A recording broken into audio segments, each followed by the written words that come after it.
presença russa lá dentro. E o nosso país, né? O nosso Brasil, né? Todos sabem muito bem do nosso porte estratégico, os nossos mais de 8 milhões de quilômetros quadrados, né? Continuamos com aqueles nichos de pobreza que nos preocupam ao redor das grandes cidades e que nós temos que solucionar, porque se nós não solucionarmos essa questão dessa exclusão que essas pessoas vivem, nós vamos continuar a ter problemas na área de segurança pública e em relação ao futuro do país. A nossa infraestrutura logística extremamente deficiente, paramos no tempo, praticamente o que nós temos construído parou nos anos 80, partimos nos últimos 30 anos para uma matriz de um único modal, modal rodoviário. Hoje somos reféns do transporte rodoviário, somos reféns dos grupos de caminhoneiros, né? As ferrovias ficaram para trás, a navegação de cabotagem ficaram para trás, hidrovias, né? Aqui no nosso estado do Rio Grande do Sul, nós temos hidrovias totalmente subutilizadas. Eu vinha conversando aqui com o nosso secretário lá do Ministério da Agricultura durante não é, um caso clássico que nós temos aqui da nossa indústria de celulose, que transporta as toras de madeira pela BR-290, tendo a hidrovia do Jacuí que podia transportar tudo isso e aliviar a BR-290. Então, é o modal que nós estamos vivendo. Agora, temos essa crise, né? Crise política, econômica, e a crise política e econômica descambou na crise psicossocial. A crise política, as senhoras e senhores têm, ela é política e é policial. Né? Política e policial porque parcela do estamento político se envolveu de tal forma na corrupção que hoje, não é, responde processos de norte a sul e de leste a oeste. Temos a vergonha de ter um ex-presidente da República encarcerado porque roubou, não é? Isso é vergonhoso para qualquer país, não é?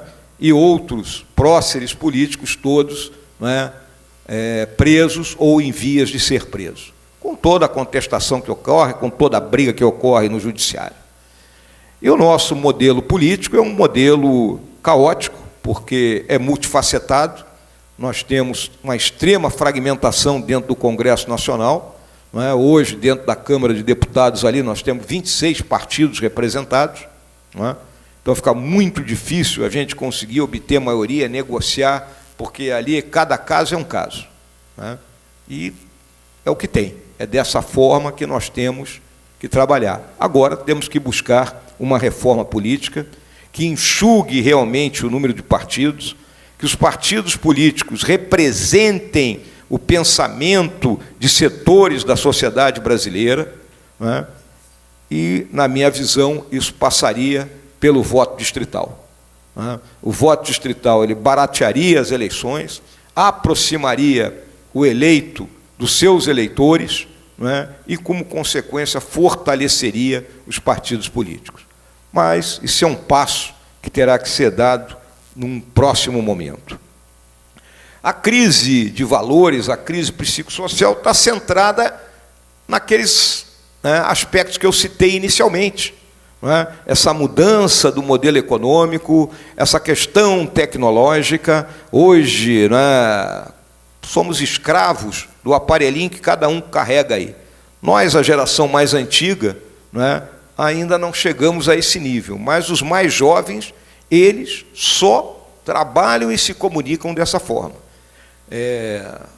Lá na Academia Militar das Agulhas Negras, por exemplo, né, uma ala de cadetes, ela tem 12 apartamentos. Alguns anos atrás, eu era vice-chefe do Departamento de Educação e Cultura, e fiquei meio assim, né, quando me disseram que o cadete do primeiro apartamento fala com o do último pelo WhatsApp. Né? É a forma de comunicação. Né? E ninguém da juventude está imune a isso aí.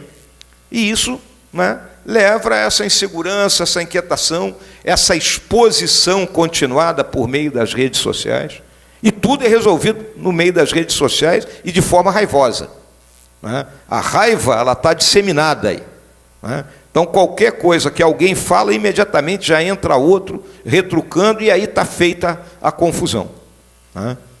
Então, essa questão dos valores ela tem que ser trabalhada por meio da educação. Né? A educação é algo que, né, nós temos que recuperar o nosso sistema educacional, principalmente na nossa educação de base, de modo que as pessoas, não é, possam chegar à universidade em melhores condições. A crise econômica, né, que é o que eu chamo da tempestade, não é, muitos já viram eu falar sobre isso, ela começa, obviamente, na Constituição de 88. Até hoje eu li um artigo no Estado de São Paulo, não é, onde o articulista, defendendo, obviamente, a Constituição, porque ela define os nossos valores, etc. e tal. Mas eu sempre costumo dizer o seguinte: a Constituição ela poderia ter parado no título 1 e no título 2, né, onde ela definiu o que é o país. Quando a gente lembra a Constituição dos Estados Unidos, que ela tem 7 artigos e 27 emendas, né, e a nossa, só no ato das disposições transitórias, tem 143 artigos e regulou de tudo, né? Daí a grande necessidade que nós temos a todo momento, temos emendas a essa Constituição, já temos mais de 100 emendas à Constituição em 30 anos.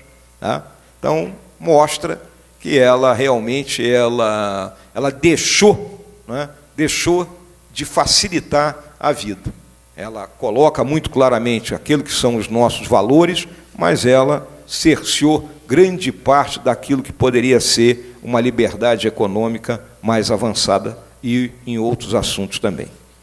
Nós passamos por todo esse estágio aqui da hiperinflação, plano real, uma matriz econômica que previa uma meta de inflação, câmbio flutuante, taxa de juros, e aí tivemos o período do governo do Partido dos Trabalhadores.